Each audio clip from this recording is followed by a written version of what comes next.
Alrighty. So yeah. All right. So I think this is working. Let's check it out and see. Um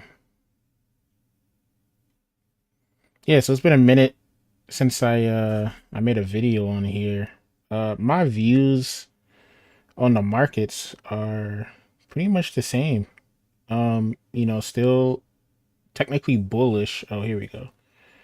Here we go. All right, so now I can see the chat. I just had to bring the chat up on on my tablet so I can see if anybody decides to say anything. So that being said, um, I'm gonna look at some videos. I decided to do these videos kind of like all bunched together because I hate having to come up with a thumbnail to do the video, to come up with the title, and then to edit it, to upload the music, and then all that stuff is annoying. So I'm just gonna start probably doing lives. But anyways, like I was saying earlier, my views on the markets are pretty much the same. We're still looking. The Fed is still looking to cut by 50 basis points this year. There's a 34. Well, I think that's like 90% priced in. Well, I'm trying to figure out the right terminology to use for that. But anyways, there's a 90% chance that we'll have two cuts this year, each 25 basis points. There's a 34% chance of the Fed cutting another 25 basis points, so that'll be 75 total basis points over the next few months. I I think they should have not cut in so early in 2024. Um, but election year, all that jazz. So, anyways, we're gonna get into some videos. So I have this video: failed trader attacks former coworkers. I survived by A&E. This one seemed interesting. Then there's this one. What every aspiring forex trader needs to know. I'm uncertain what he's going to talk about in this video, but I'm interested to see. This is Doyle Exchange: how to find quality trades on Nas 100. This is just the Nasdaq. But I've been watching his video since 2020. Man, I think I started following him when he had like maybe 2,000 subscribers, if that. But it was like 2021, I think, or 2022. He's come up in the trading world. Like he's doing real well with supply and demand. It's good to see. And then this is a Patrick Whalen trade. So he was trading some serious size today. Like some serious size, and it was interesting to see his the way he was trading today. This one is going to probably be the longest video I react to or look at because I think it was probably about 20 to 30 minutes of him during this trading time. And I'll probably skip ahead a little bit so you can see like the action parts. But he was trading some serious size. He took some trades I wouldn't have taken, and then he also took some trades I would have taken. And I really love watching him trade, man. Like it's really cool to watch somebody else trade while I'm trading in the morning. All right, so let's get into the first video. We'll go with this one and see what he has to say. I already know I'm gonna like it because it's something with trading. So, oh, it only goes to 720. All right, so we'll jump into it.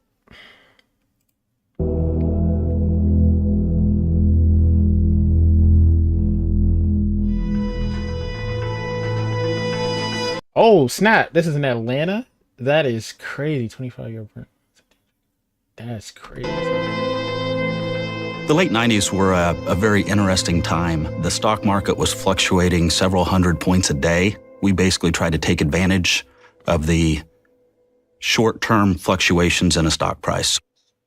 Our office was set up basically as just an open trading floor. Our clients would come in, have their assigned station, if you will, and they would just buy and sell stocks using our technology.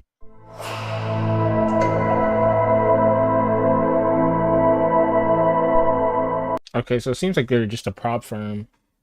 Like prop firm, like I mean, like a traditional prop firms. Like normally prop firms today, they we'll talk about that in another video. But normally prop firms today, I'll go more in depth with those type of prop firms in another video. But prop firms today are usually just will give you capital to trade, and if you pass like this combine or whatever like that. But older traditional prop firms are like, you know, you can use our trading software and you pay, like, it's so weird, but you have to pay to use their software and to have a desk, but they give you capital to manage. And then there's like a split.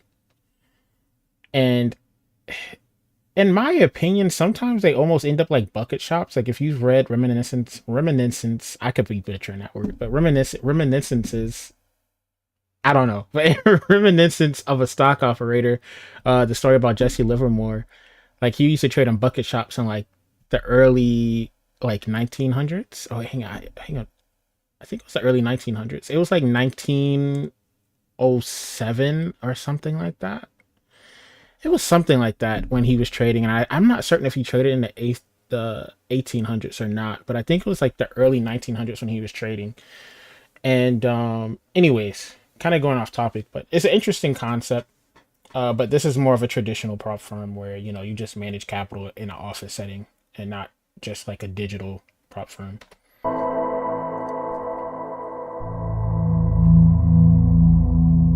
Mark was a very happy, jovial, big teddy bear type of person. Everybody liked him. In fact, we called him Rocket Man because his attitude was just happy-go-lucky and fire at the world. He was just one of those type of people. He was very, very aggressive. He would have days where he would make a lot of money and days where he would lose a lot of money. And $30,000 isn't that bad. But you just think about the grand scheme of financial markets, it's not that bad. But I'll see this, like it is interesting, like the mood swings that you can have when you're placing these positions, especially when you're using a lot of leverage. And you know, maybe the $30,000 loss for him just like broke him mentally. And then like sometimes, man, when you're trading, man, it can really take a toll on your mind, especially when you're trading with like heavy size. So I wonder what like his account balance was for him to end up owing them $30,000. Well, that's also $30,000 in the 90s. You know what? Actually, let's look that up. Um, how much was 30 grand in? We'll just say 1995. I don't remember what time they said that was. All right. So 30,000. Oh dang. 1995. Calculate. Okay, so 30 grand. Oh man, this is an inflation calculator. I want to know the value. How much was 30 grand in how much was 30 grand in 1995 today? Okay, yeah, so about 60,000. Or maybe they said that in the last. I don't know. But anyway, so about 60,000. So that is a decent size capital. So let's see what he has to say.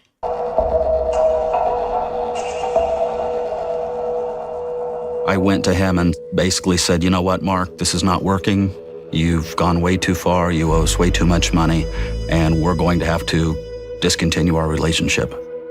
There was really no anger with him. He understood what had happened. He understood when he did it, what he was doing. And it was basically a handshake, and I will be back to repay my debt.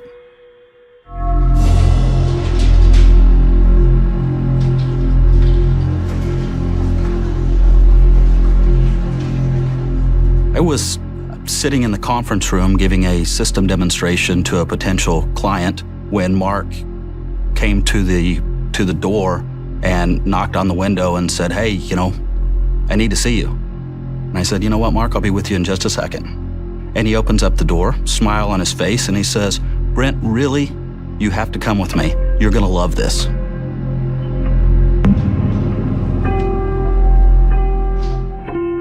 I thought he was there to possibly repay his debt with a smile on his face and saying, come here, you're gonna love this. I thought it was my old friend.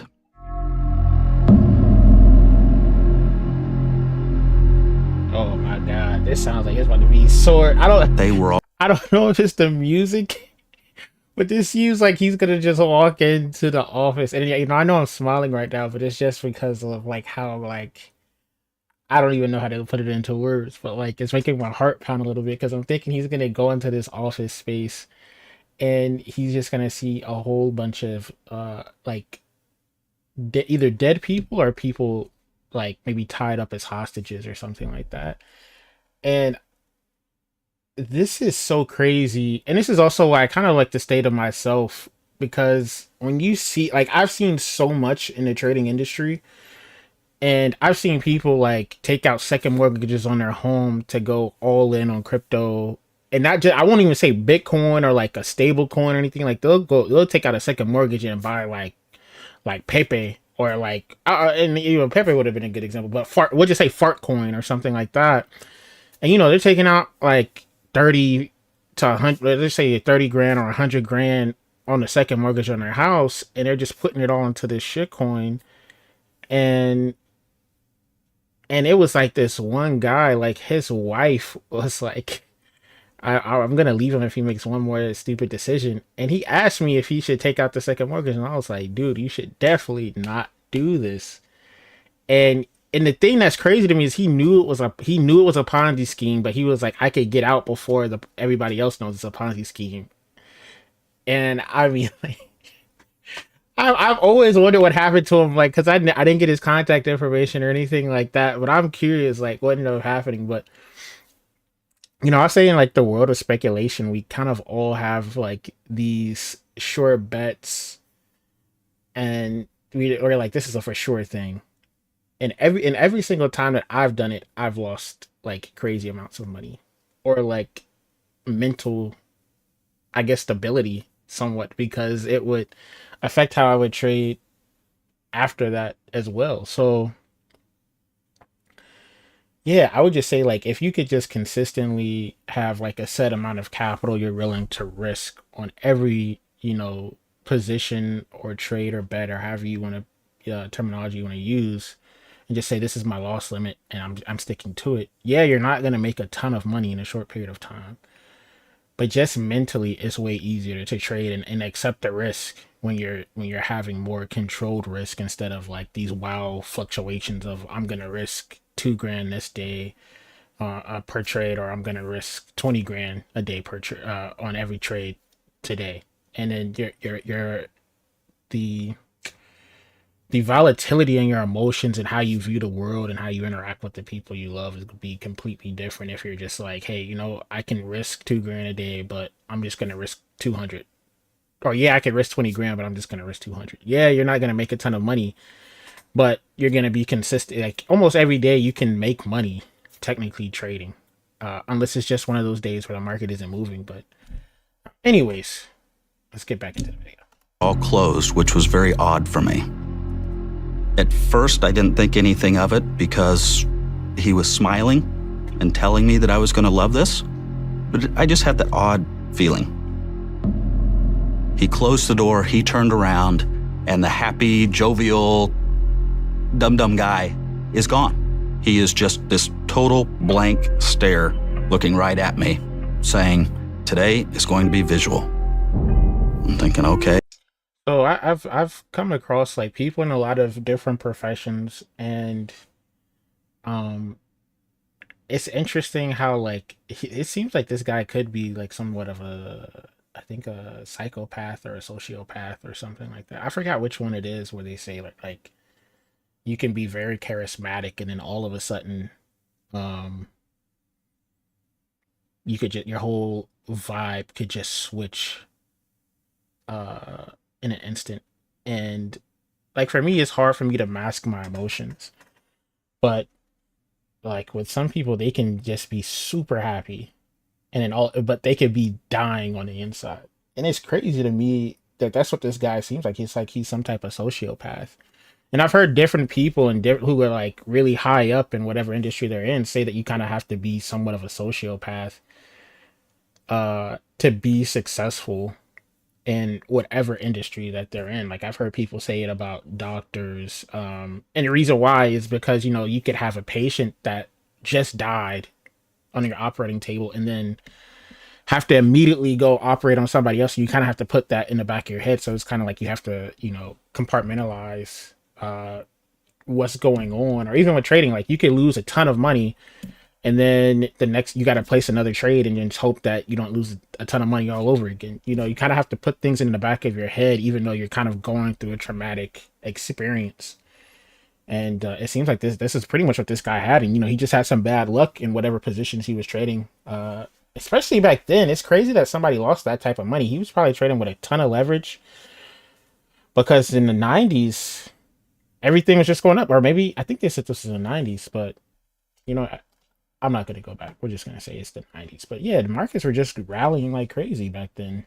Like almost anything you bought did well, unless he was trading with a lot of leverage. And you could have a small retracement in a super bull market, and you could be completely liquidated your position within minutes, and then the market goes up by the end of the day and you're like, what the heck? That's why I said risk management is key, man. It is key, and I've had to learn that lesson so many times throughout my trading career. Hey, where are we going with this? And he pulls out, he gets under his shirt and pulls out 2 handguns. He cross fists and he pulls them out. And the first thing I could think of was, he's got some cap guns or something, because he was telling me that I'm gonna love this. And by the time I'm trying to process what he's doing, he's already shooting me. Oh, snap. The shot that came through my chest was a .45 caliber handgun. It hit me so hard, it was like somebody just completely knocked my feet out from under me and just face planted me.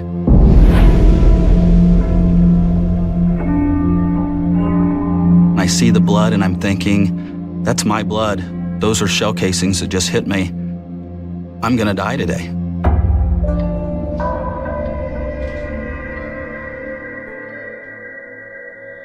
Dang, that's crazy. I knew that this had to end and that I had to try to get out of there to get to help, to where all of the violence would stop. I was 25 years old. I was a former wrestling champion. I gave it everything I could and rammed him right in the back, knocked him off balance just enough for me to get out of the doorway.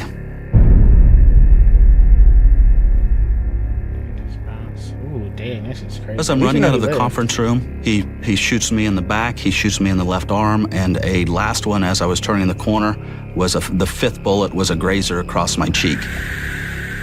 Once I got out into the hallway, I could still hear the sound of gunshots.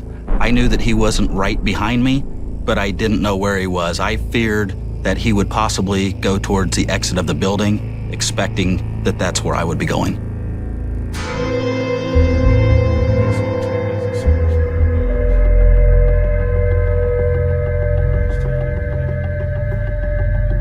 They took me in the conference room, and all of the office staff came into the conference room. We closed and locked that door too.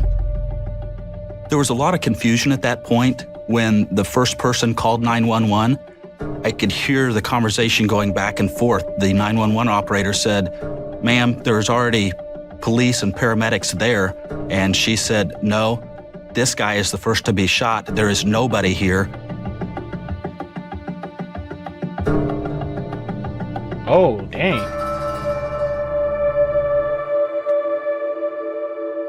Dang. See, I was gonna make the comment earlier that, normally when this type of stuff happens, like people will kind of just travel shop to shop. And if they blow up, they'll just go to another trading firm or prop firm or whatever and try again. And it's happened. It happens all the time. And so I'm curious, like when he got fired or let go from this trading firm that Brent owned, like if he just went across the street and the one across the street was just the easier target, or like the one that was more fresh in his mind. That's why I'm thinking that he probably attacked them first. But man, that's crazy. Like I'm hoping that the other traders who were just sitting at their desk didn't get hit. Well, he said he did hear shooting, so yeah, he probably got them. Man, that's tough. It took them a while to determine that there were actually 2 separate workplace shootings that had occurred within a few minutes of each other. The wait was excruciating. I'm laying there, and at first I think, okay, if I can make it 5 minutes, surely somebody will be here in 5 minutes. And it was almost an hour by the time help finally arrived. Damn. I bet that hour A seemed man like days. leaned over me and he says, I am a trauma surgeon. If you keep your eyes open and on me, you're gonna live today. If you close your eyes, you're gonna die. Do you understand? At that point, it was very clear that I keep my eyes open and I have a fighting chance. If not, I'm done. I had no way to communicate. I was just living in this zone of medical staff that were literally 2 people deep all the way around my table. And they put the mask on me to put me under. I just remember when that mask went on, thinking, thank God, at least I can go to sleep now.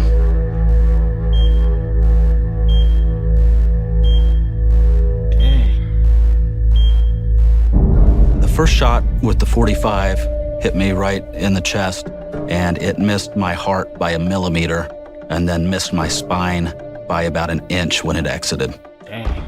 There was 1 bullet in my right arm that they had to remove, but the rest of the bullets were clean shots, and they did extensive internal damage.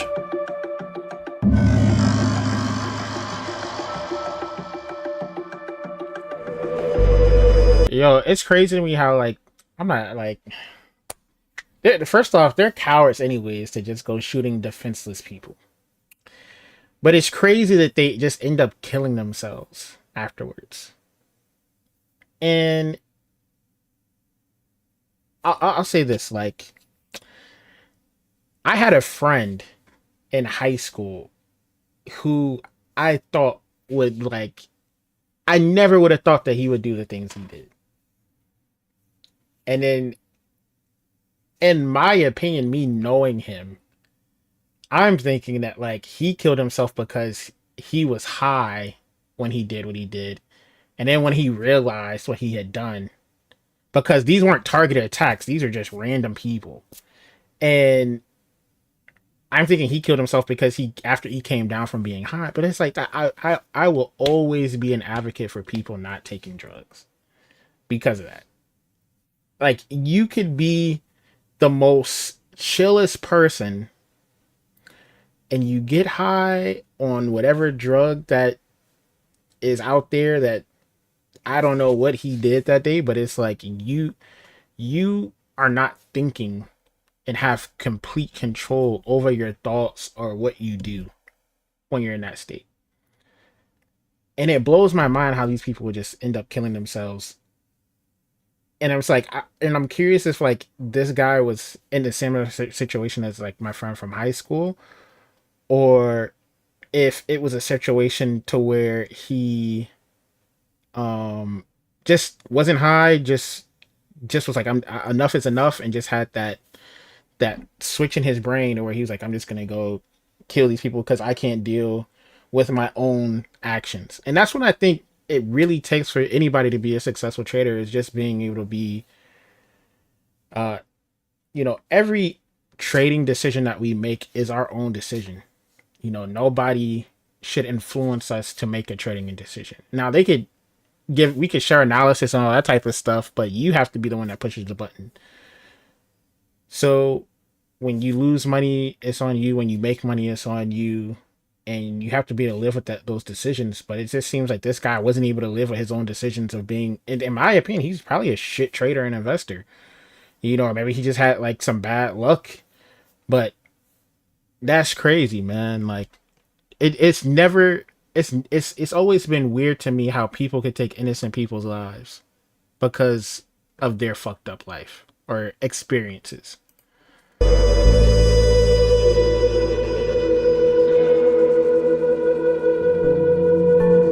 He went across the street to our competing firm where he had been day trading for approximately 3 months, and he started.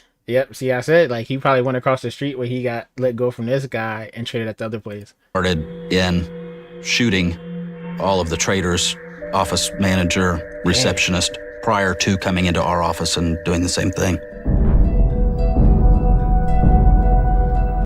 Whoa. See, that is crazy. And like, I'll tell you, it's crazy, but this shit happens way more often than you would know. Because somebody made a poor investment decision, or they went all in. And, I've made the mistake of going all in and stuff, but I would never hurt like my wife and children or anybody. Like I can't even see myself hurting my former employer. Like even if I felt like they were the reason why I lost the money, like I mean, I was the one who still placed the trade. Now I will say this: if somebody blackmailed me, like I wouldn't hurt my kids or anybody, but I can see if somebody blackmailed me, I can see myself kind of like going off the handle.